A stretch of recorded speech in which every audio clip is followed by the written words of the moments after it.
Welcome to the Coffee and Counseling Podcast, where two licensed psychotherapists give you their unfiltered opinions on mental health, wellness, life, and everything in between.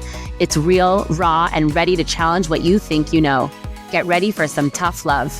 Before we begin, just a brief disclaimer, this podcast is for educational and informational purposes only and does not take the place of therapy. We hope you enjoy today's session. Hello, everyone, and welcome to today's session of Coffee and Counseling, where we don't spill the tea, but the coffee will be piping hot while we talk about all things counseling. We're your hosts, Rachel Steinhardt and Stephanie Van Schaick. January tends to bring a lot of noise around our bodies and body image, what you should change, fix, or improve. So today's conversation isn't about loving your body overnight or doing even more. It's about slowing down and talking honestly about what actually needs to happen for body image to shift in a real, sustainable way. So grab your coffee and let's get on into it. Rachel, can you get us started with one high and one low of your week? Yes. So this is actually very easy this week because with the timing of this recording, my low is this past weekend where there were several attacks on Jews, especially the one in Bondi Beach, which was like a horrible terrorist attack, and definitely still recovering from it. Just like watching that happen and stabbings happen all over New York and like what happened in Brown University. It's just like endless, open, accepted anti-Semitic attacks. It's very hard to just watch it happen like nothing. Like, and you see people around just like chilling. Mm-hmm. It's very disturbing. It's very disturbing. I think also like it's really heartbreaking to see people in our community, like some are just like breaking and then some are completely numbing, like completely becoming numb to it because it's like the brain is not meant to process that much level of trauma. That's just constant. It's like every day, every single day at this point, I'm waking up to a new article on something else that happened, and half of them are not even reported. Like it's ridiculous. Like nobody knows a little child was stabbed in the middle of Brooklyn 2 days ago. Oh my gosh. It's like every day, every single day. I can give you like 5 stories every day that have happened throughout. Like it's just crazy. So like figuring out how to process that and then continue with life and like be like, yeah, this is totally fine. I'm not like scared for mine and my family safety or like what the heck is going on earth. Like just a lot to process. So that's easily my low. I'm so sorry that, your community is going through this. I know you and I have had so many like personal conversations about everything happening, and it just never ceases to shock me that I know some of the things, but all the other stories that you don't hear reported, it's just really unsettling for sure. It's just so much. It's so much for the brain to process. It's unbelievable. But you know, I don't know, like we always say, like God doesn't give us tests that we can't pass. So I don't think it's a coincidence at all that like these attacks are happening during like Hanukkah, which is supposed to be the most uplifting and miraculous and happy holiday. And I think that like there's a weird emotional balance in that, if that makes any sense, where you're like forced to sit there in spirituality and meditation and positivity and light in a time that we're experiencing so much darkness. And like I just like really like the way that God works in this world is just insane. So I think that it's it's my one of my favorite holidays. Like my baby's turning 2 tomorrow. Oh, happy birthday. It was my Hanukkah present because my Hebrew birthday is the last day of Hanukkah every year. So very exciting for me. So like it's definitely one of my favorite holidays on earth, and like making latkes with my kids, making them donuts, playing dreidel, giving them different presents. Like it's such a special holiday. So I'm trying to like create the space for all the feelings. um, and not let, what's been going on around the world like destroy that time, because Mhm. we have like a commandment to celebrate it and be happy. But just trying to find that balance. It's just a lot of emotions to hold. But Absolutely. what about you, Steph? What's your high and low?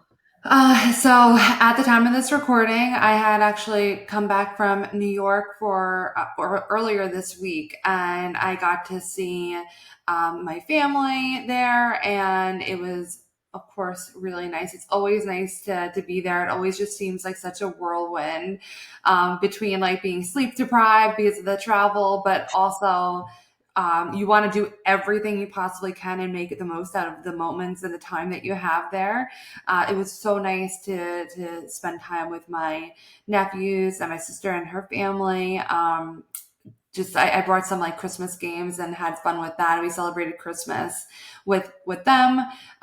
So that was really really nice. And of course, I know I always say every time I leave, like my low is leaving, and it just always breaks It's my true. heart. It really is the low. It's a very hard thing to deal with, but that's so special that you got to do like an early Christmas with them. Yes, yes. It's so weird. I mean, like just after having moved to Florida and now like my family's kind of dispersed, like it's like different celebrations and I'm doing it in New York. I'm seeing friends there and celebrating there and then coming back and then doing it all over again in different ways. So of course it's always sad leaving, but I figured I'm like maybe I that was my low, of course. That just like I said, always breaks my heart. But I figured I'd throw in a little bit less, more levity when it comes to the low too. That the day that we were leaving, of course, like the snow decides to dump down, and I'm like, seriously, like I've lived on Long Island prior to moving to Florida my entire life, and like there had been winters like you don't even see snow,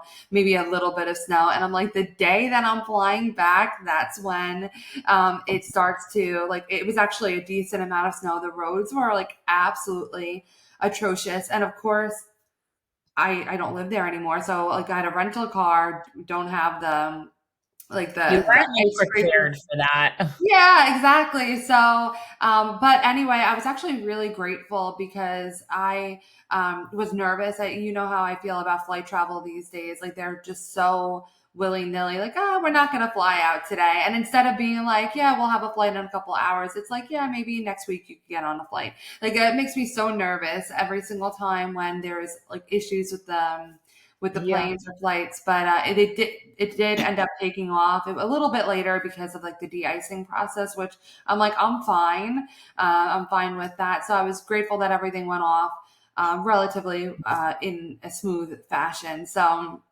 that was my Sunday, and now I'm settling back into to being back home and warm too. It was frigid. Like I'm not cut out for this. I'm so happy to say, like, the trauma of the level of cold that New York would hit you with is slowly starting to be erased from my memory, and I love Mhm. it. Like, I don't want to even remember that level of cold. I'm 100% with you. I'm like anyone who tells me that oh Florida doesn't look like Christmas, I don't care. I'm like I understand. I like the little bit of snow look, but it never was a little bit of snow. If it did, it would be. I mean, it's basically gone in a second anyway. If it's just a little bit, if it's a lot more, then it's a headache and a half. So yeah, it was frigid. I'm like I do not miss this by any means. Like the temperature was okay. Yeah. So, moving on into the topic of today's session and why we wanted to cover this. So many people struggle with feeling at home and comfortable within their own bodies. And January tends to stir this up even more than the rest of the year. People often believe that the way to feel even more confident is in their body is to actually change it. You may have even had the experience of feeling more confident after some sort of body change within you, but that newfound confidence actually didn't last very long. So the truth is that body image is mental and actually doesn't have as much to do with your body as you may think. So let's get into some of the thoughts around body image, in terms of changing your body and some of the misconceptions. So I do want to start saying, like, before I'm about to say what I'm about to say, I do want to validate that there are times where people will change their body and feel better about themselves. I'm not going to pretend that that doesn't exist. I think it exists. I think sometimes also people physically feel better depending on like what was causing their body to be the size it originally was. So Mhm. like if they are getting larger or getting smaller, that might be for that person healing. And that might be for that person medically necessary. And Absolutely. depending on like if they got bigger or smaller, um, with the proper guidance in a healthy way, then that also might have been mentally necessary because their original size was coming from a mentally unhealthy place. So I just want to say before I'm about to say now what I'm going to say, that that is true, that there is validity in like if I change my body, I'm going to feel better, I'm going to have a better life experience, I'm going to like how I look more. That exists. Mhm. But we really need to talk about the fact that a lot of the time, that is not the case. A lot of the time, we are so convinced that, like, the answer to our problems, like the Messiah coming, whatever it is our body changing to be a certain size. And we find ourselves like really shocked when we even do get to that quote unquote goal weight. And maybe we feel better for a minute, maybe we don't feel better at all, and we're sitting there going, why do I still feel dissatisfied in my skin? Like, why do I still feel uncomfortable? Why do I still feel too big or too small? Or why do I still not feel good enough or not feel worth something? Or why is my life not like magically together now, right? Because the whole world is so convincing to us that once we change our body, we change our entire life. Mhm. And I think most people are just really, really taught, whether it's directly or indirectly, that body image is going to improve when the body changes. And body image in today's world is also very much just connected to life, to like wellness in life in general. So I always think about, I don't know how much of these, no, these commercials still exist. I just don't know how much people are watching commercials in today's world anymore. But like I always think of this commercial when they like show a family like happily together and like somebody running on the beach and they're like, do you want to take your life back? Do you want to like, and it's just like essentially selling you this idea that your whole life will fall into place when you lose the weight. So like Mhm. when the pounds come down, the problems go away. And it's like, hi, no, like literally no. Um, it's Yeah. just every time I see that commercial, I like want to cry and laugh at the same time because I want to laugh. It's so ridiculous. But I want to cry because people really fall for like this is people's reality. They really believe, and I don't blame anyone. Like I think we've all been victim to this at some point, that when we are in the societal expectation of our weight, we have then figured out life and all the pieces fall into place. And it's just could not be further from the truth. It's Um, so funny because as soon as you said commercial, I you knew what I pictured. was talking about. Yeah, exactly. Someone running happily on the beach because they sell the marketing scam when it comes to this is that happiness is tied to like your body. Like, oh, you're gonna be like or whatever they're trying to sell. They do this with alcohol a lot. I know like the beer commercials is also running people on the beach, those types of things. But it's trying to get you to believe that this is happiness. This is happiness wrapped up in a nice little container, and that's how you get there for sure. Yes. And believe it or not, guys, like I believe on a statistical level as well. And from all the work that Steph and I have done, not just with people with eating disorders, but anyone who just like struggles with body image or struggles with disordered eating or an unhealthy relationship with food or body, when they do get to their goal weight, if they even ever get there, um, they are, let me put it for you this way, the damage isn't erased. Like the problems aren't fixed and they Mhm, still find themselves feeling exactly the same, except now they're insanely frustrated on top of everything else. mhm. And learning that the work there is underlying. Like you have to look at why so much of your value is tied to your body image, because that's really what it ends up coming back to, right? Like, are you more or less quote unquote valuable if you're one size versus the other? So I always say to somebody whenever I'm working, obviously somebody in a higher level of care, like cannot even hear this kind of thought process because they can't process it yet. But when I'm working with somebody who is in a much, more advanced stage of recovery, and they're having like a harder body image day, or they found out that they weighed a little bit more than they wanted to, or they went back on a behavior, whatever, I was like, let's say today, I was like, today, like you're having a good day, right? You have all these things planned to do all these fun things and whatever. And these are the things going well in your life. Like we kind of map out like all the things that they're happy and excited about.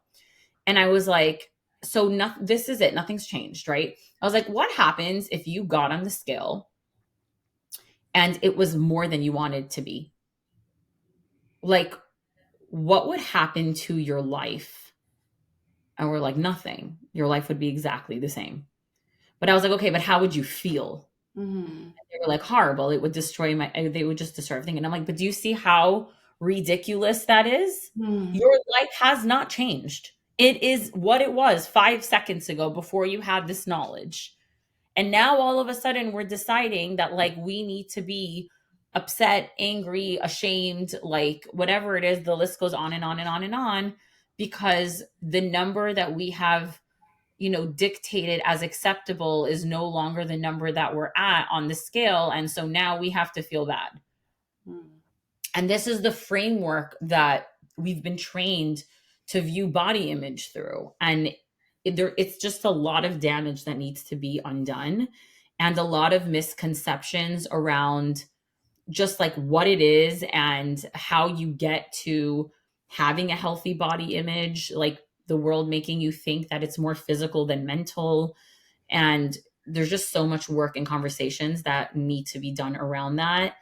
And I hope that like this session even like scratches the surface of the amount of work that needs to be done there. Just really keeping in mind, back to like the core point of this, is that body image is really more mental than physical on any given day. It really lives in perception and beliefs and meaning, not necessarily in appearance. And I say not necessarily because, again, we hold space for that part being valid. Like, obviously, if you're presenting yourself in a certain way, if you are dressed in a way that makes you feel good, if you're feeling good in your physical body, like on a health wise level, you're going to physically feel better. I'm not going to pretend that that doesn't exist, but so much of it is underlying, and you can change your body and keep the same thoughts, positive or negative. It goes vice versa. So not actually changing your body, but working on the mental space, you can change your body image. And I think that's the part that gets really disconnected for people. And many people prove this to themselves over and over again when they're yo-yo dieting, and they have that like temporary satisfaction with the body changes, but then they end up feeling the way that they felt originally. And it's like, okay, why am I doing this to myself? And body image is just not a reflection in the mirror. It's an interpretation from our inner experience and what we're taking in from the outer world. Mm. Yeah, absolutely. And something that a lot of people, I think, want to avoid the topic or the idea that our bodies naturally change. There are a lot of different factors that can contribute to our bodies changing. Some more natural ways is that we age, and that changes how everything looks. And sometimes people associate aging with not as beautiful or attractive or whatnot. And we're going to talk in a moment about the dangers of putting all your or a lot of your self-worth and value into your looks, because if anything changes outside of where you're finally comfortable and happy with, it could be a big crisis. Hormones absolutely can affect how our bodies look on a given day, from day to day, from week to week, from month to month. Especially for women, there are certain times of the month that our bodies will do its own thing, and that is a very natural thing. Pregnancy, postpartum changes, that changes our bodies as well. There's also some more unnatural things that, or I guess it's maybe not, it can be something outside of our control, but like illness or injury, that some things can happen where all of a sudden you can't move the way that you used to move, or God forbid you got into an accident and you're no longer able to exercise in the way you want to, and your body changes as a result of that. That is something very real. And if we are putting all of our eggs in the basket of how our bodies look, and then all of a sudden it's something that comes down from seemingly nowhere, interferes with that, it can really be again sending us more into like a crisis and unsettling. Like, where are we now? What is our worth? And we'll talk about that in a moment. Stress, trauma, medications can certainly affect our body. And of course, we have to address that our genetics. So when we're comparing ourselves to other people, we have no idea what their genetics are, what their life circumstances are, what is going on beyond what we see. Even travel. I mean, this is a very temporary thing, of course, but I know that I've had some clients who really struggle with body image, especially after they've taken a flight. And I had a couple dietitians tell me that actually, when you get off a flight, you can actually weigh, if you weigh yourself right after, which sometimes if you struggle with body image, you might be compulsively weighing yourself and you are a couple pounds heavier than when you got on the flight, which is something that could be very shocking if you're not prepared for it.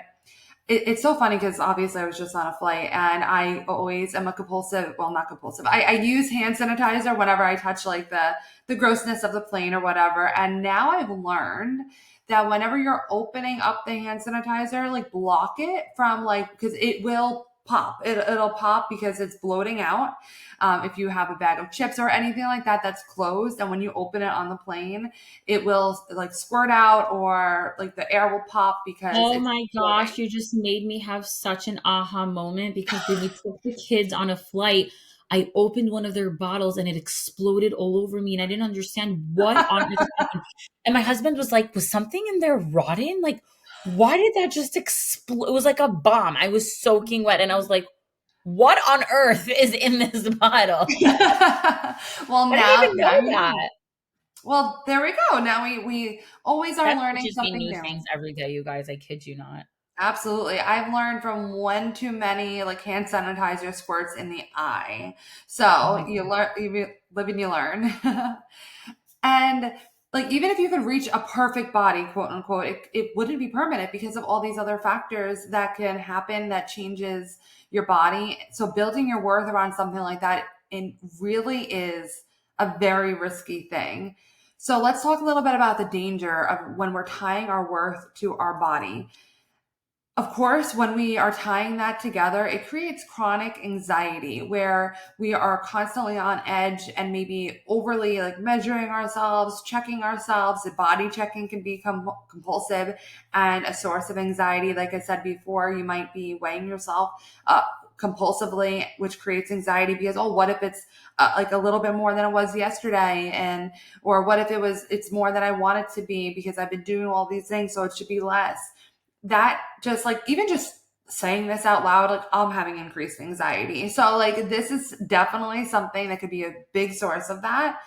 It reinforces this idea of like control, comparison, and fear of change, where it's like every day, if you achieve this look that you want, that there's a fear that, what if I don't look the same tomorrow? Or what if someone now like comes into my life or is next to me, and now I'm comparing and actually I want to look like that person, and or I really like this part. It's just like constantly changing, and then you're doing everything that you possibly can to try to control it, which actually becomes very consuming over your life when you are having a hard time focusing and doing other things because your entire everything you're doing is really about controlling and manipulating your body in a way that you are hoping to have it look at some point.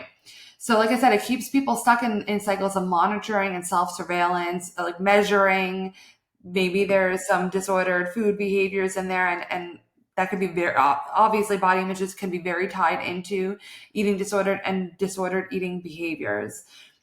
So any type of change, again, we've talked about how age, how menstruation, hormones, all of these things can lead to changes in our bodies. And it's not necessarily taking place over years. It can happen from day to day. So any type of little change can feel like a huge threat. This is why when we only are looking at changing your body as a way that this is going to make me confident, it doesn't create sustainable and lasting change. Rachel did bring up a great point that it doesn't mean that some people like really can benefit from changing their body when there's a health issue, or they really are they were in a mentally unhealthy place when they got to their body size, and now changing it actually helps them mentally and physically. That is a separate component. But when we are not struggling in that way and we are putting everything in, if only I were thinner, or if only I looked this way, or if only I had curves in this specific place, it actually just, again, creates all this chronic anxiety.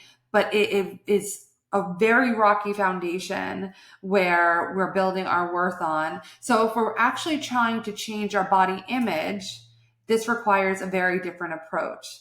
So we're going to get all on into that. But Rachel, why don't you tell us a little bit about like why body image is so hard? It feels so hard to change it. Yeah, and I think so much of this has to do with the fact that we are like trained from as young as you can remember for body image to be a certain way. Like if everyone takes a moment right now and thinks about like their first memory of when they became aware that their body size was even a factor to think about. We're not born thinking about this. You know, like my oldest child is 4. I don't think they have ever mentioned, and please may they never until, they're adult and it's inevitable. But like, it's not even a thought in their brain. It's not even something that is processed. And it's something that's so interesting is like family around me always asks me, when you've been pregnant, do they ask or do they notice? And I'm like, nope. And they're like, what do you mean? Like, you have like when you're pregnant, there's a huge stomach there. Like, and I'm like, literally, no. They just don't. It's just not a thought. And this is something that is so learned, and it's so scary how much value we're trained to assign it. And when that becomes such a second nature part of your world and your language and your life, it takes a really long time to undo that. It takes a really long time to truly accept and live in a life where you're like, this is not the end all be all. Like, your size is literally the least interesting thing about you. You have so much more to offer the world than like the size on your jeans or the number on the scale. And understanding that around body image, there are habits that are formed and beliefs that are made, and associations with identity and value systems and morality. I am never going to forget, this is one of my favorite sentences, and if it wasn't breaking confidentiality, I would totally give this person the credit. But I remember I was running a group IOP or PHP, no, IOP, and not that it matters.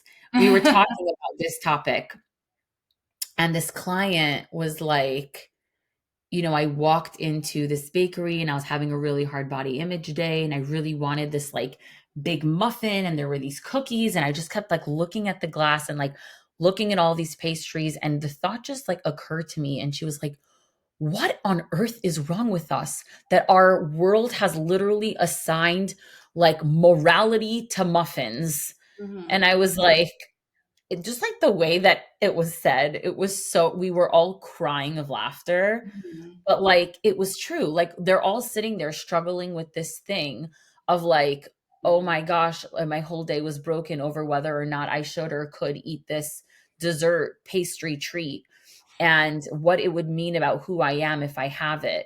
And what are the assumptions made? Like, a lot of the time people say, like, how do you feel when you see someone in a larger body eating something in a restaurant that you decided based on diet culture, like they shouldn't be consuming? And people will say, like, that's wrong, that's gross, that's uncomfortable, like, horrible things that come up for people. And it's not because they're horrible people, it's because this is what they've been taught to associate it with. And we Mhm. just have to like take a moment and be like, oh my gosh, like this has become our automatic thought process. And there's a lot of internal work that needs to be done and self-reflection and self-awareness, and quite frankly also facing parts of ourselves that we don't really want to face. Or like what I find really common with people is they admit things to themselves that they don't want to admit, that they associate thoughts with certain sizes or thoughts with certain types of bodies or thoughts with certain types of foods, and they're like, oh, ew, I don't like this about myself. um but this is how the world has trained us to be. And I think what's also so scary is how much in today's world, and previously, but it's just gone to another level where the thought, it's hidden under this thought process of, um you're trying to be healthy and you're trying to get health, and this is what health is, and health, health, health, health. Like the answer to literally everything on planet Earth is lose weight. Mhm. And there's like this ongoing joke, whoever is not on the algorithm side of like anti-diet culture and like eating disorder treatment, the amount of like reels of people going to the doctor and saying like, yeah, I fell off a tree, like I think I broke my arm, and they're like, so maybe you should lose 15 pounds. Why?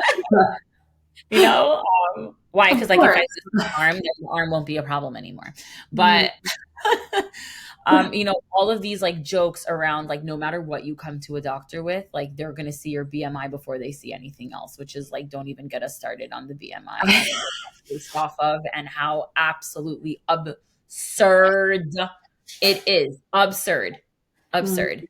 Um, and it just feels like this constant cycle of effort where you are fighting a losing battle and you are taught to be at war with your body all the time, and you have burnout from the exhaustion of being on constant diets and trying new fads, and the shame around quote unquote failing at hitting your goal, and you know thinking like, okay, we can be confident in our current bodies.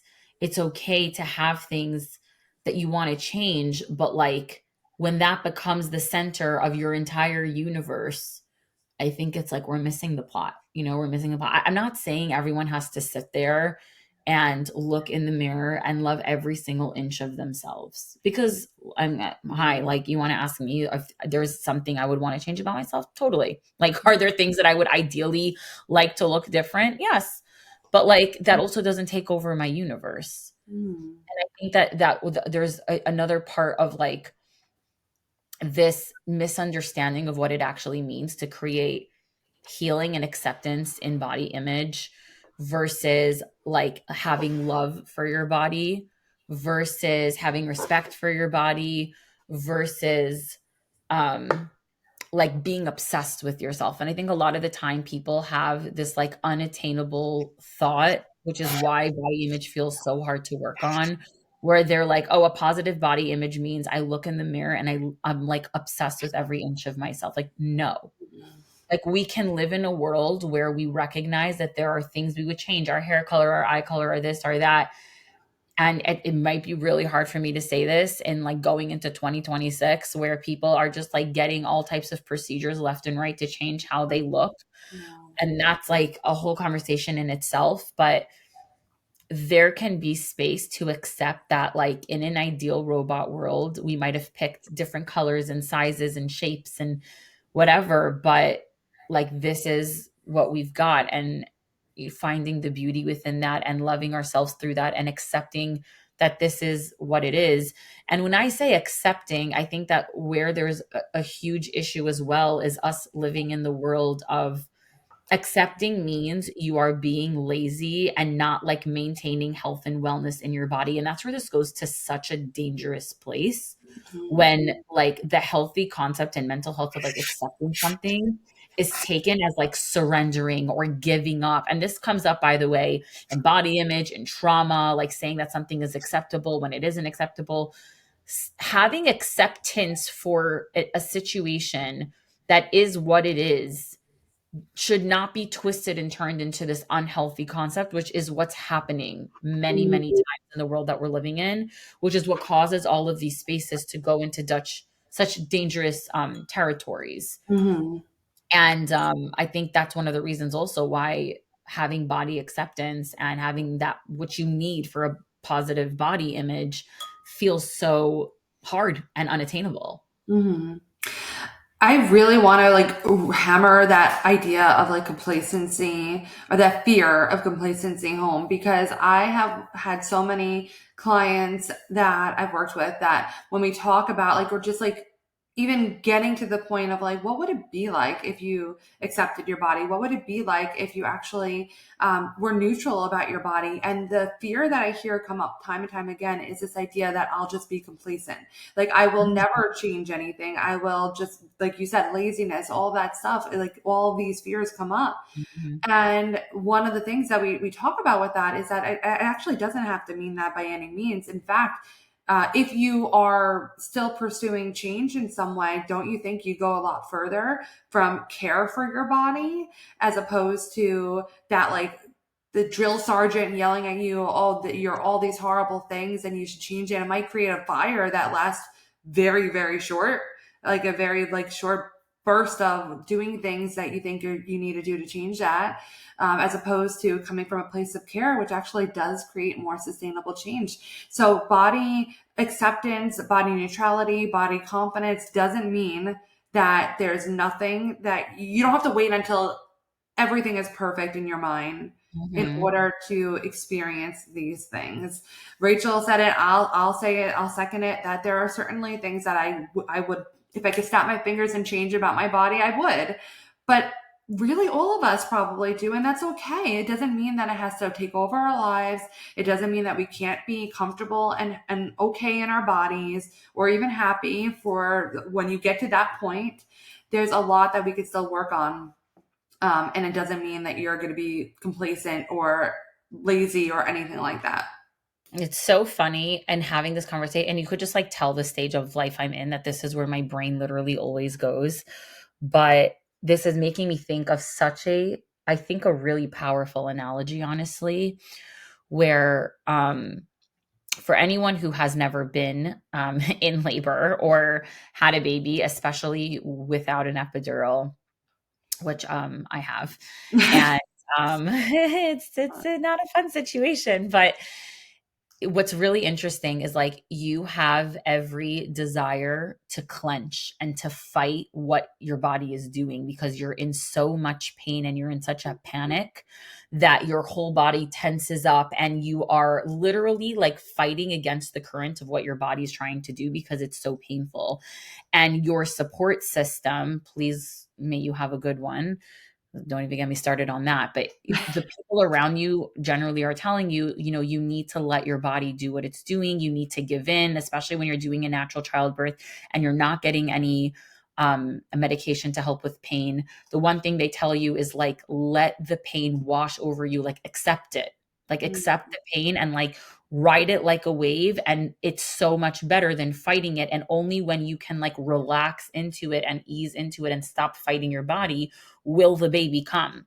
Mm, And that is literally like what's coming to my head in thinking about this, because so much of mental health is that like we fight these things and clench up against it, almost like we think we're doing the harder thing and like we're dealing with it the right way, that we're not just like sitting back and surrendering to it.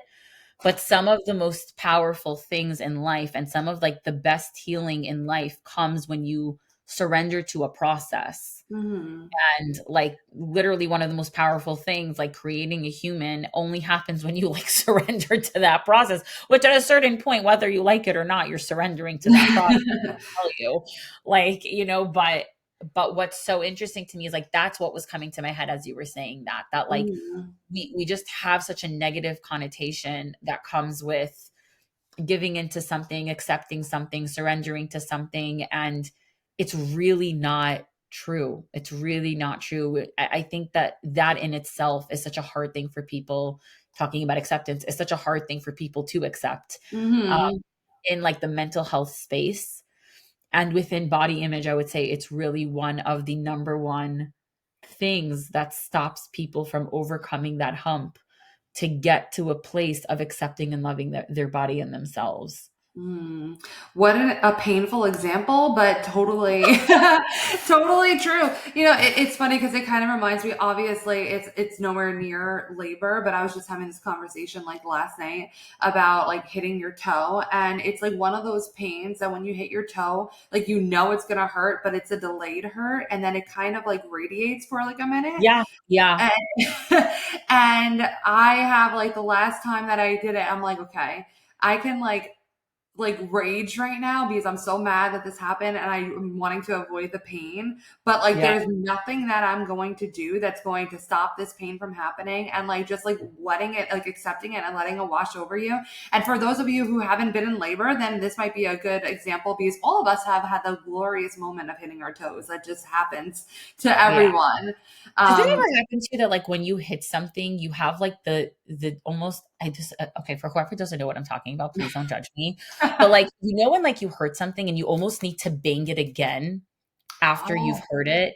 Do you know what I'm talking about? So like I think that I've had that if I had like a canker or something like that. Like you almost like want to like stop it from like, but like you hurt it because it helps to stop it in a Yeah, way. or like a message was sent. So it's almost like it makes me think of that too, where it's like again, it's that fighting. It's almost like Mhm. you're like you have no control over the pain happening and you're trying to like regain control by being Mhm. the one to do it. Like I see Mhm. it with kids a lot where like they'll get hurt and they'll be like, like banging like they hurt their hand and then they'll bang their hand after they hurt their hand. Or like they'll squeeze their hand so tight where Oh. it's like almost like they're physically trying to like gain control of a situation that feels like out, they can't control their body in that moment and what their Mhm. body's experiencing. So it's very just interesting to think about that, um, like in the mental health space way. Mhm. Mhm. Yeah, that's a great example too, like of like it's just trying to regain control,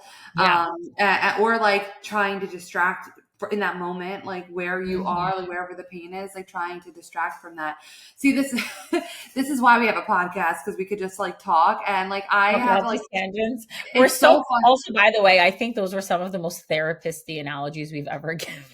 I think so too. It's that's like one of the fun things about our jobs is we can like metaphor and analogy it up. Um, all right, so let's start talking about the 5 things that you actually need to really shift your body image. So the first part is awareness. A lot of people think like awareness is just like noticing like negative thoughts or like that's all it's going to be. Like, oh, I'm just going to notice this and that's that. But we really have so many things that we really are would benefit from becoming more aware of. So when it comes specifically to body image, like body checking behaviors, this is something a piece of work that I do with my clients who are coming to me with body image struggles or body image being a huge component of their eating disorder. And when we're doing this type of work, they're like, yeah, yeah, occasionally I check my body, like I do it in this way, or I measure myself or whatever way that they do it. And I'm like, let's take take a week. And I want you to write down every single type of body checking behavior that you believe that you engage in and then tally it. So every time you do it, you tally it. So it's going to bring you to like become more aware, like, oh, wow, I'm looking in the mirror again. I remember having this conversation. Let me tally it. And guaranteed, even when you're doing it like this, you're still missing times that you're doing it and you don't even remember doing it because it becomes so automatic. But when we get to the end and we're like, wow, this is how many times you body check. Like, did you have time for anything else this week? Obviously in a little bit of a humorous way for that. But it's really shocking for a lot of my clients when it's like, wow, like I didn't realize that this is how much I'm doing something. So what we always say throughout our podcast sessions, I always say this in my sessions as well, is without awareness, there's nothing we can do. If we're not aware of a problem, if we're not aware of something, whatever it is, there's nothing we could do about it. Awareness can also come when we're like become curious about when we have body image triggers or spikes. Like, okay, now I feel like super self-conscious or I'm starting to think more about my body. We want to become more aware about like what triggers might have caused it. Like is there a certain conversation that comes up that triggers it, that you tend to have all the time, or certain people, when someone enters the room, that all of a sudden you notice that you start struggling with your body image.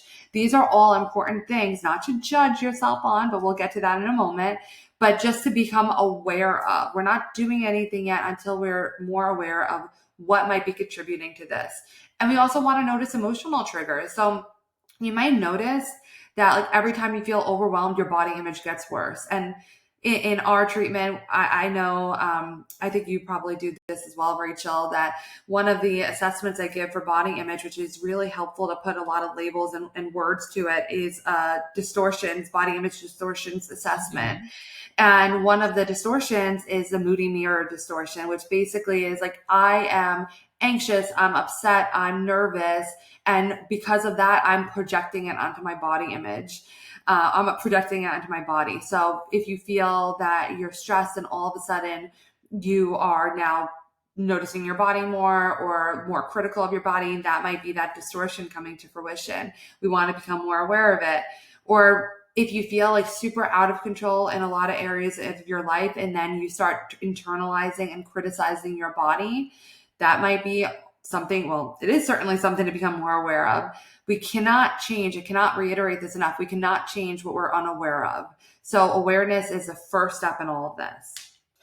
Let's talk a little bit about preparing our mindset. Like, why does that why does that even matter? Like, what does that even mean to prepare our mindset? So think about it this way, like change without preparing like ourselves for that change to a certain degree can feel threatening, especially if you're someone that struggles with anxiety. Anxiety doesn't like change at all.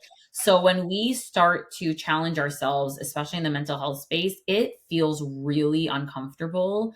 I always use like the thought of with trauma, like whenever I'm doing trauma work, you really need to do prep work to do trauma work. I always say, side note to this session, it's a really big red flag if a therapist just like willy nilly just opens up Pandora's box and goes straight into a trauma without any prep, without any work, without building up the rapport enough, without talking to you about, hey, when we go into a traumatic event, these are some of the things that can come up for you. These are some of the ways that can affect you outside of the session, without providing them with tools going into that space. So honestly, this isn't very different. Your brain resists change, and it could feel very unsafe and unfamiliar when you're in this new territory, you're trying to adapt new thoughts or processing things.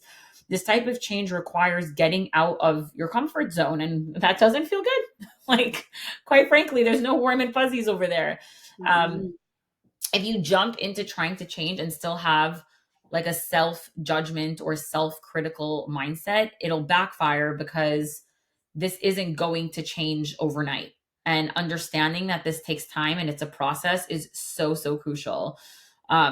And then there's the classic, and whoever doesn't know what we're talking about, go back to our cognitive distortions conversation. But that all or nothing mindset, that black and white thinking, that it needs to be eradicated from this conversation. And so much of eating disorder work, people tend to go into the all or nothing thinking, and to think of it through a diet culture lens that many of you are probably way more familiar with than what we're talking about, right? So it's that I started my diet on Monday, and then I had a cookie, and then I had the whole entire container of cookies because, well, I already messed it up. So this is coming to you from the same thought, but a healthy space, Mm. right? So if you are doing really well with body image and you're on your journey, and then all of a sudden you wake up one day, and I have this all the time where clients are like, I just was looking for something to wear and nothing was like making me feel good in my closet. I ended up just sitting in my closet and crying, and like, that's it. I started at square one. Like, I made no improvement, and I can't believe I'm still in this situation, and this is what I'm feeling. And I'll be like, what are you talking about? Like, you're human. You're allowed to have a day where you don't feel good in your body, where you are having a hard time, where things are coming up for you. It's not all or nothing. Like, this one day that you're having that's hard, or this one experience within your day that was triggering or that was bringing things up for you, that doesn't mean that we, went backwards. And something I say clients a lot, having nothing to do with body image, just in general, is when you fall down, right? Mm. This is where people think incorrectly. When you fall down, I don't know why people think that they're falling backwards. If Mm, you think about walking on a sidewalk, if you fall, you are still in the same spot. You just fell down, right? You didn't go back a block. You just fell downward. So if you get up and you keep walking, you're not starting from the beginning of where you started walking. You're starting from exactly where you fell, and you can mm, continue moving forward. And this is such an important analogy because so much of the time, this is in all aspects of life, mental health, not mental health, all the aspects of mental health. I don't know what it is that makes people convince themselves that when they fall, they're going backwards. You're mm. not going backwards. You're just getting up and continuing, right? And maybe Wow. getting up takes longer than you wanted it to take. And maybe now you're going in a different direction than you originally thought you were going. But we're not going backwards. We're only going forwards. I absolutely love that analogy. At first, when you started saying it, I'm like, oh my gosh, that sounds so scary, like falling backwards. I thought you meant like you're standing up straight and you're going back, like you're falling backwards. I'm Yeah. like, oh my gosh, that sounds so scary. But I'm like, I normally, if I fall, you fall forward. But yeah, that's such a good point. You're falling in that same spot and you get up, and maybe you're like, hey, this is actually really kind of hilly, and maybe there's a better detour, and maybe I should actually go that way. Maybe it'll be quicker. Maybe it would be more sustainable. Maybe it would be I mean, we pick up and we change course all the time, and doesn't mean that the destination, it might or may not be the same, but it could be better, and it could be the same, or it could be more what you 100%. need. Yeah, and even if you want to take the analogy a step further, I always say like, okay, let's say even like you fall and a person like breaks their arm, breaks their leg in the fall. So they might need more time to heal. They might need to sit in that spot Mhm. for longer than 1 second. But at the end of the day, they're still moving forward. Like Mhm. tomorrow is forward, it's not backward, regardless of what you're doing. Now, you could feel like you took steps backwards because you're doing things that you used to do. And I want to acknowledge that that will very much feel like you're moving backwards. But at the end of the day, that mind game of telling yourself that you're moving backwards is actually the thing that makes you move backwards more than anything else. Mhm. Because the only thing that can happen is having a new day and starting again. Now, if you are choosing to continue doing behaviors that you've done, maybe you're moving forward in the wrong direction, but you're not moving backwards. Mhm. So even in that space, keep in mind, like, I'm moving forward. Which way do I want to go? Hmm. That's a great question to ask too. So the next part is self exploration, exploring like how our body image affects our behaviors. And this might be something that you never really put two and two together before. Maybe you have, but a lot of ways, if we're struggling with body image, we don't even recognize how much it might be impacting our lives. So what are some of the things that you might be avoiding because you are struggling with body image? Do you think that maybe, like, I'm not going to actually put myself out there until I look a certain way or until I'm a certain way? Are you holding yourself back because you're waiting until you feel good and feel like your body is the right way, quote unquote? These behaviors, the body image struggles that you're dealing with. So if you're avoiding or holding yourself back, all of that can give you a sense of control. It can also give you a sense of safety, maybe even identity and worth, because it's like, I am going to just like stay here. I'm just going to be working on myself, and that can give it, that can become its own identity.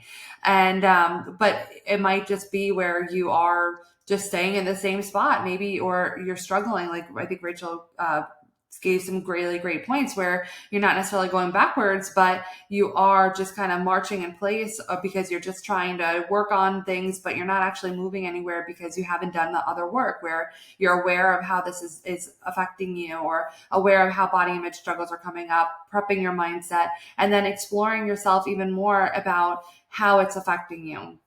Body image also can become a coping mechanism when we turn to control our body, like when other things feel out of control. So if you are just feeling like everything around you, this I find a lot happens with teenagers when like their parents are getting separated or divorced or whatnot, where it's like I literally can't control anything. My life is now like, who am I going to live with? Where am I going to stay in this house? What's my life going to look like? And when you feel like you don't have control, one of the coping mechanisms that you might turn to is finding control in a way that you can exert it, which oftentimes turns to your body or what you're eating, which is a whole separate conversation, but it kind of ties into this as well. Another thing that we want to explore is our values. We've talked about this before, but and I'm okay with it. Some of my clients will be like, yeah, like my appearance is a value to me. And like, okay, I get that. That's okay. But it can't be the thing that you build your entire self-worth on. It can't be the thing that like the top of everything, because it will change the way that your body looks. Like what happens when you're 70 years old and your body doesn't look the same as when you were 25 or 30 or whatever. I'm not saying you can't be attractive or anything like that, but you're going to be different. And you're probably not going to be the same way that you felt that you wanted to be. What happens then? Do you have other values that you're working on? We don't want those to go by the wayside.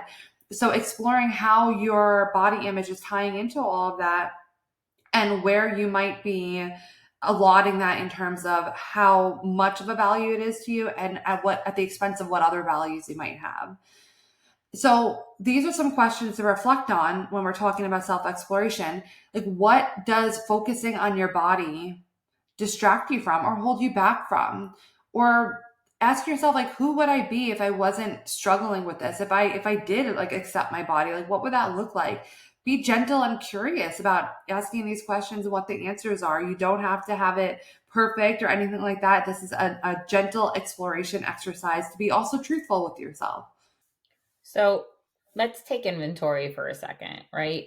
This is where things get practical without pressure, taking honest inventory of your life.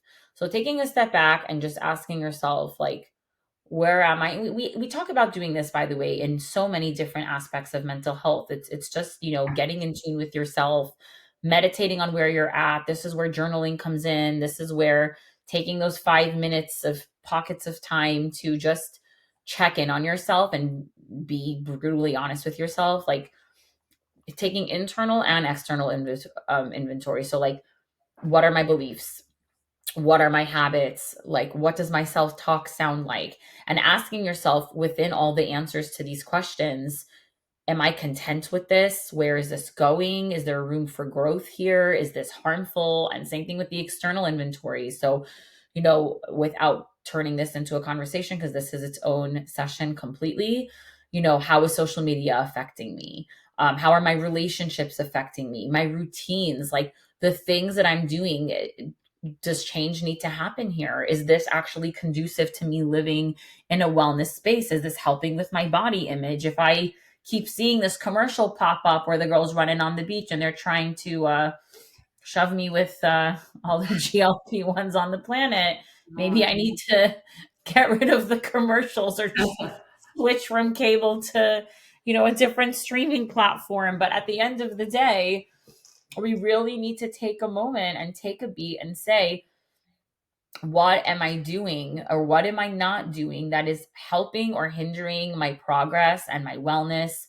And one of my favorite ones, and an example I've given in a previous episode, but I really don't remember which one, I talked about, I think one of the number one things when it comes to body image is like going into your closet and getting rid of the things that do not fit you, that do not make you feel good. That thing that you had in high school that you keep convincing yourself you're going to rewear one day, you're going to squeeze yourself back into one day, you're going to lose the weight to fit back into one day. Stop it. Stop it. Just give it away. You're like, these are not things that are helping you. And by the way, it's not just even about that. Like, it could just be, I don't like the way that this looks, but it's there. If something doesn't make you feel good, and trust me, I am not a wasteful person. Anybody that knows me knows I am not like the biggest spender. I'm not wasteful. But if something is seriously doing you a disservice, you know, donate it to somebody where it would give them a little bit more help than it is clearly harming you, Mhm. and replace it with something that makes you feel good in your own skin. And it can be a step like that that maybe to some of you listening sounds so small and ridiculous, but things like that and those little small things truly, truly add up to just your wellness in general, but specifically to you feeling good in your skin, which is such a humongous part of body image. You Mhm. know, you like body image on the surface level, in terms of you like looking in the mirror and enjoying what you see and feeling good in your skin, it's very interconnected. So if part of feeling good in your skin, yes, we have to do that internal work of value and worth. But on the surface level, because let's be real, we're all human, we all live in the physical world. Like most of us are going to care about how we present ourselves. So how do we do that in a way without trying to like physically alter our bodies? I always think of, I don't know, like if this is still a thing they teach in high school or elementary school or whatever, but I always think of like the Chinese foot binding, and nobody knows what I'm talking about. It was like I do. so I'm still like horrified by it. traumatized by that. Like they made us read all these books about how it, Oh. there was a period of time. I'm so sorry guys, I'm so horrible at history, so feel free to call me out. And I'm totally not helping myself by using this as an example, but it's too good to not. Like that, the richer you were and the more of a high status you were, the more you would be, or I guess the younger you would start, or the more common it was to have these women at a very young age start binding their feet, where they would bend their feet so much to make it into a size that was just not human, to where their feet would be like literally bended in half. Mhm. It was And more I'm like, we're attractive. looking at that and we're like, this sounds so insane. It sounds crazy and it sounds so painful. And no disrespect to any culture. I'm just saying this from like like an ouchy perspective and a mental health perspective of like what people put themselves through for beauty and for royalty and whatever. And truly, I don't mean any disrespect, because I'm sure there's, every culture has reasons for why they're doing what they're doing. Lord knows there are plenty of things in our religion that without context could sound nuts. Mhm. But my point in that analogy is that sounds to, I think, to many people like, oh my gosh, why would you do that to yourself? But like that is literally what we are doing to ourselves. We are Mhm. trying to fold ourselves in half and fit into sizes that are not meant for us. We are Mhm. trying to find our bodies. We're trying to do all these things to ourselves. And at a certain point, you have to be like, in Hebrew, there's a saying. It's we use it a lot in terror and war and whatever. But just the saying means ad matai. It means until when, like to what point, to what degree, like Mhm. how much are we willing to do? How much are we willing to take? And Mhm. it's like at the end of the day, yes, you know what? Like that diet can work for you, but like to what extent are you willing to suffer day Mhm. in and day out and throughout your life? How much are you willing to be at war? How much are you willing to sacrifice to get to that quote unquote goal weight that you're not even promised that you're going to feel better when you get there. Mhm. You're Yeah. not, people have to like internalize that. It's like, yes, you can lose the weight, but what else are you losing in that process? How much of yourself are you losing? How much of life experience and happiness and joy and just like living on the planet are you also losing in that? Mhm. I Yeah. we forget that part when we're trying to, in an unhealthy way, and maybe with a little bit less insight, when people are trying to repair their body image through physical means, not realizing how much they're losing in the process. Mhm. It's a big investment, and if you're putting your resources there, you're taking it away from other things. I think it goes very well. I believe you said it, Rachel, that whenever you say yes to something, you're saying no to Notice something something else. else, yeah. So that's a good perspective to have here. Now, all of this leads us up to action. A lot of us want to jump right into action because that seems like that's where we're making the real progress. That's where we're moving forward. And while we could definitely see it's much more visible it's kind of falling flat if we don't do all the preparation work that we just had walked through. So we want to recognize that action isn't about like punishment. It's not about like trying to reverse everything you've done and hurt yourself or anything like that. It's not about fixing your body. Action is actually about alignment. It's taking everything you learned throughout this process and putting it into sustainable, actionable steps to actually improve your body image and your confidence. So, examples of aligned action, I would say that if we learned anything, what we want to do is pay for the streaming services with no ads. It's cheaper than the Than GLP therapy. one. Yeah, Cheaper yeah, than all of therapy, that. guys. So action step number one, bump up that. But in all seriousness, we want to set boundaries with ourselves around comparison. We want to work on making sure that we're eating consistently, nourishing ourselves, which gets into other territories as well. Rachel brought up the closet cleanse, which is absolutely a wonderful step of action for working on our body image, because we don't want to wake up every single morning and be like, well, nothing fits me right. And that sets your day off wrong. And then we're just kind of going through the cycle over and over and over again. We want to wear clothes that actually fit your body now. And I know, I mean, there's so many great options now too. Like, even if you are struggling with money, because of course we don't want to say like go out and buy a new wardrobe for anything or anything like that. But even if you do have an intention that you want to change your body size at some point, you still deserve to have clothes that you feel good in right now. You could go thrifting. You could get some really inexpensive options, and hopefully that works for you. Or you might be trading clothes with some of your closer friends. So that's absolutely free if it's something that you could do. You could clothes share. There's a lot of different ways that we could get creative, and that is Ross. They should Ross. really pay me at this point to advertise for them. Yeah, we should ask for a sponsorship at some point. I really should. No, but in all seriousness, guys, I've had many moments like this. I think in having back-to-back children where my body has gone up and down and big and small and I can't even tell you how many days I woke up and I had like one of those frustrating moments in my closet where I'm like, oh, like nothing fits right. Literally that day, I will go to Ross. I'm like, okay, I am not spending more than $50. And within that money, I'm getting like five different dresses. And like, Hmm. it's good. It's like that's setting me up for the next couple of whatever to just feel better in my skin, just for a little. Like, no one is saying you need to go and, we don't need to like go to Bloomies and get like a designer name out, wardrobe. Just get a Hmm. couple of things that makes you feel good in what you're wearing so that this isn't like a daily battle where you're starting your day off on the wrong foot. Absolutely. Right. More action is like practicing neutrality about your body. You don't necessarily have to be like, oh my gosh, I love myself. I love my body. I love everything about it. Because that's, although I would love, and Rachel, I'm sure also we would love for you to get to that point. That's just probably not realistic right now for a lot of people, especially if you're listening to this and you're like, wow, I really do need to work on all of these. It might be a little further off. And that's okay, because all this is building on each other. And of course, finding life outside your body. I think that this is so missed when we talk about body image. Yes, we want to work on feeling better about ourselves in our bodies, but you are so much more than you're the vessel that's getting you through life. We want to take care of our bodies. We want to feel good in our bodies, but there's also so much more that we have that we want to work on and that we want to offer the world and that we want to offer ourselves.